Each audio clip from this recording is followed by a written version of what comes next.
near you. Stan Kahn is here, and Stan, our guest, is going to be here in a minute. Jay Leno is a comedian, and it has always been my experience that comedians are morose and sullen and unhappy people. Here he comes. They're grumpy. Jay? He cries all the way to the bank. Boy, I tell you. Good morning. I got a generic headache. I'm fine. How are you? Well, that's long. I'm fine. How are you? You're at the Funny Bone? Yeah? I'm at the Funny Bone all this week, and there will be no price increase through Sunday. I'm so excited. So we're going to freeze the $100 cover charge. Right, it's the generic cover charge. There'll be no price increase. No price increase at all. Do you find working in a nightclub? Mm-hmm. I forgot the rest of the question. I'm older. I find it. Yes, I do. That's why I have them pick me up. It's much easier than trying to get there myself. You worked all of the major television shows. I was looking at your list of credits. Right, yeah, most of them. Yeah, yeah. We popped up on a few things together. I beg your pardon? That's right. Stanley, it's only an hour. Please. We did the Mike Douglas show, and I remember we did the Tonight Show. Is he as cheap as they say, or do you know? Mike? Yeah. Oh, I don't know. I never tried to borrow money from him. Now, Stan, I used to say you try to get money out of him all the time. Do you have any trouble? You always looking for that extra 5 spot, extra all 10 the food in the green room. He used to a lot of food. Carrots. Tell me pickles. His pockets are sewed up. I don't know. I don't know. I wouldn't mention that if I wasn't an extremely generous and well, there you go. Well, we'll hit you up a little bit later. Yeah. So you worked Mike Douglas together, the two of you did the show? We were. It's kind of a song and dance. We don't do the same thing. I can tell. He can talk. Yeah. You worked the Carson show? Carson show. Bobby, Dinah, Mickey, Bobby, Larry, Murphy. I mean, what's your fave? My favorite? Well, my favorite right now is the Letterman show, primarily because it's... You do it a lot. I do it a lot, but it's the first show where everybody on the show is my age. You know, most of the shows that you Watch do... it. Huh? What's your stuff? Well, occasionally do a show where people are 2 or 3 years older, you know. But it's the first one where it's really produced by my generation, you know. The Tonight Show and all those shows are fun, but you're stepping into, you know, I grew up watching Johnny Carson, so you're always in awe. So I can't come on and go, hey, nice tie, Johnny, you know. Whereas with Letterman, he's a contemporary, and I can come on and tease him and give him a little bit of a zinger, you know. Really? I think that's important. You're intimidated a little by age? Is that it, Jay? No, not Are you saying that older people frighten you? Now, if that was the case, I would be scared half to death here today. But I beg your pardon. We resemble that remark. Yesterday, Eddie Arnold was here and said I was I know cool. Eddie. Eddie's a great guy. Yes, but were we the youth of the group? Try and straighten out your speech. You know Bob Tillis, don't you? Mel's brother? No, this is Mel's brother, Bob. Do you know that he did a show with Mel Tillis and they were still saying hello when the credits rolled on the end? That's right. I know. So aside from being immature, what are your other problems, Jay? I have no other problems. This is it. This is my only problem right here today. Were you the class clown like George Carlin says? Yeah. Is that... Yeah, I guess. I mean, I was class clown when I was in school, but I mean, when you're flushing tennis balls down the toilet and locking dogs in lockers, that doesn't seem like a career move, you know? Yeah. People don't say, teachers don't pull you aside and say, you know, you should really think about doing this for a living. You know, that really doesn't work that way. But yeah, I guess I was. Most comedians probably were. Is there any performing in your family? Both my parents are funny. But they're not. No, my mother's from Scotland and my father's Italian. And well, my dad was an insurance salesman, you know, for years. And whenever they would have their big convention, they would always ask my dad to tell some of his funny stories about trying to sell insurance. So he would always give a speech, and he was a very funny guy. He still is a funny guy. At least he should be. He was alive an hour ago when I called him. I think something happened in the meantime. But he was a funny guy. He loved that. He still is a funny guy. And I would get a kick out of watching him perform. And I used to think that would be real neat to stand up there. But I thought, gee, I don't want to have to sell insurance to do that. You know. So I kind of got into performing by watching my dad. It's such a precarious living, though, and it's such a big... No, it's not. No, it's an easy way to make a living. Really? It's fun. I mean, it depends how you look at your career. You know, I enjoy getting up and telling jokes and seeing how they work. You know, a lot of performers I find never look at what they're doing now. They always look to the next step.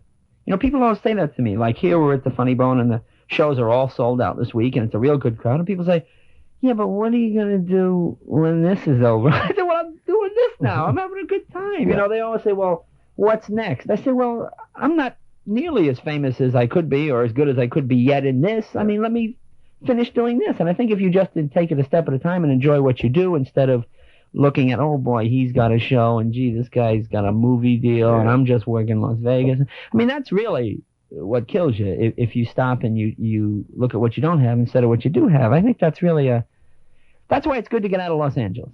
Didn't you do something in a movie? Didn't you have a... I've done a couple of movies, and it depends on what airlines you're flying. You may see some of them. I've got one running on from Biloxi to Denver on that flight. I saw one of your films when I went into the Army. You did? Yes. Yeah, well, there you are right there. There you go right there. Are you feeling better now? Yes, I have. It's cleared up. It's cleared up. I'm in real good shape. It's funny, though, that my father sold insurance, too, that he should say his father sold insurance, you know? Because... Well, you want to know something? What? My father sold insurance. Yeah. Is that right? Yeah. Well, there you go. You see that? Strange, the age we live in. Strange threesome. Mm-hmm. I think that the children of insurance salesmen are taking over the world. They sure are. Well, let's hope so. Because my father sure didn't. No. Well, you know, I said something in jest when you came in here, but I wasn't kidding. What was that? That I have found through the years, and I can really hit you with some names because I've been very lucky and I've met a lot. Don't hit me with anything. It's too early in the morning. I'm talking about legendary performers that I have been able to be with on a social, like a Milton Berle or a Jackie Leonard or a Jack Benny or a George Burns. These are the most serious. Well, see, unhumorous people. Well, let me ask you. Now, are they really that serious, or do you expect them to be hilarious and they just appear normal? No, I don't mean that. I don't mean they're not performing. I mean it's like they're absolutely worried to death. And I've discussed this before, and the consensus of opinion seems to be that of all the performers, the comedian is the most vulnerable because he can't lay it off. If I go see your show and I say Jay was dull last night, you can't say, well, it was the writers, or the lighting was bad, or the arrangements, or I say it all the time. Yeah, but nobody believes you. It comes right back to you. Any criticism of your performance is a personal criticism. But whenever I talk to comedians and they always say it didn't go well, the people didn't like him, I say they didn't like you. They didn't like what you were selling. I mean, you're going up there with a product. You have this product that you put together. You know, I did a show one time. I was working in Boston with Buddy Rich, and the audiences. It was the first time I'd ever done a show. You know. A real show in front of a real crowd, and they had this girl sing around, and she was up there, I'm not an angel, I'm a... And the audience is going, boo, get off! And they're screaming. She leaves the stage in tears. And then the MC says, okay, right before Buddy Rich, hey, bright new comedian, boo! And as soon as I walk out, I didn't open my mouth. This guy stands up and he goes, we hate you! I said, how could you hate me? I've never even been anywhere. I've never done anything. The guy goes, we hate you! I got hysterical. I said, this is the stupidest thing I've ever heard in my life. And then I mean, for a moment you go, oh boy, this is terrible. Then I go, it doesn't make any sense. How can the guy hate me? I haven't said anything. I haven't done anything. And I always tell new performers, tape your act. You know, record it. Listen to it. If it's not funny, that's why they don't like you. It has nothing to do. They don't know your personal life. They don't know how you treat animals and old people and children. You lock dogs in the lockers. Right. I mean, you have to separate the product from the person. Well, years ago when I did a little of that kind of thing, I once went on stage. I followed an act that was so bad that they continued to boo throughout my act. Right, yes. In the middle of my act, they were still walking out on him. Boy, that's one of the tough. But you guys are both lucky because instead of when Jay comes out, they say they hate him before he comes out. Me, they say they hate me after they've seen the act. Not until you start to play. That's exactly right. Yeah. But I always thought it was because of a show. Maybe the younger comedians don't have that deep feeling of insecurity. I don't think Shelley Berman could make you suicidal if you spent 15 minutes with him, because he's weird. It is a little different, I find now. I don't find that big a difference between the older comedians and newer comedians. The only difference I find is nowadays comedians tend to be a bit more personal. It's not as joke-oriented as perhaps the old-timers were. You know, the old-timers you always heard about people stealing everybody's act, and that kind of thing still goes on. But nowadays it seems as if, for example, you can watch a performer and you might not, it might be his own material, but you'll say, oh, he's doing Steve Martin. Oh, he's doing Richard Pryor, you know, just by the style more so.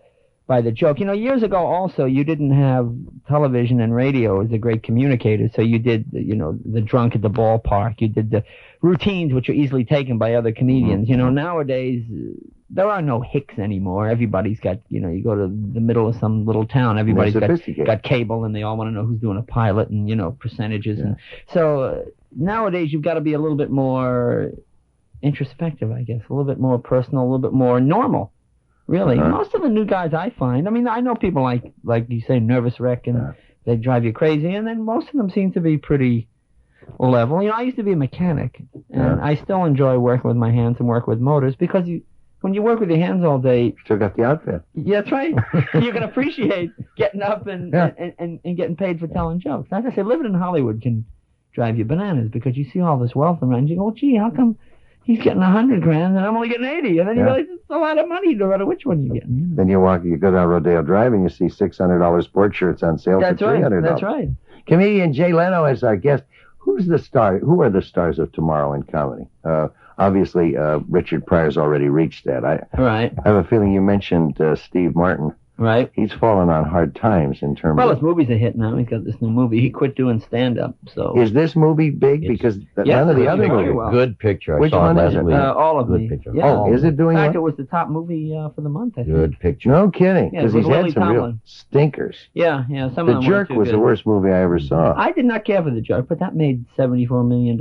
It did? Oh, yeah, that was one of the biggest movies of the year for Paramount. I thought it was a loser. The other two didn't do well, Man with Two Brains, but The Jerk, big movie. What was the one where they switched back and forth to the old movie? Oh, that was Dead Men Don't Wear Plaid. That was interesting. Yeah, that was an interesting technique. Yeah, I thought that was kind of fun. Who are the stars of tomorrow besides Jay Leno? Well, Bob Schwartz, who is being born virtually as we speak. Well, I guess that's too far ahead, isn't it? Yeah, So I should think got a probably big... Over 3 years old, who are the stars? Oh, let me think. Who are the Oh, young some people you're seeing around? Who would you pay to go see? There's this guy, Jerry Seinfeld. I think he's pretty good. Yeah. There are people that are around for a while, like Albert Brooks. I find he makes me laugh. Yeah. Do you know Albert Brooks? I don't know him, but I like his work. Yeah, that's what I mean. He's very, very good. Yeah. Gee, there's so many.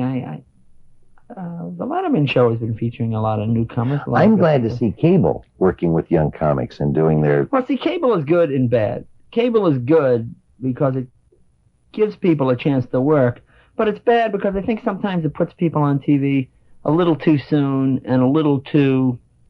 I mean, I have nothing against blue humor. It's fine, but I get a little annoyed when I see people use blue humor instead of a really clever joke. Okay. For example, a lot of times I'll watch a cable show and it'll just be one constant swear word after another, and the people are hysterical. I'm not offended by it. I'm just bored. I'm just saying, come on, do something. Then I'll watch Richard Pryor, and he'll use obscenity, but in a very clever way, and I'll listen to it, you know. But the mistake a lot of new comedians make is they'll get 20 minutes worth of material, not really get a chance to hone it. Go on cable TV. The thing will air 1,000 times in a year. Right. They go to a nightclub, and people go, "We saw that last night," and now your career is. You know, you got paid $600, whatever it was, one time. It aired 1 million times. Right. And your career is almost over.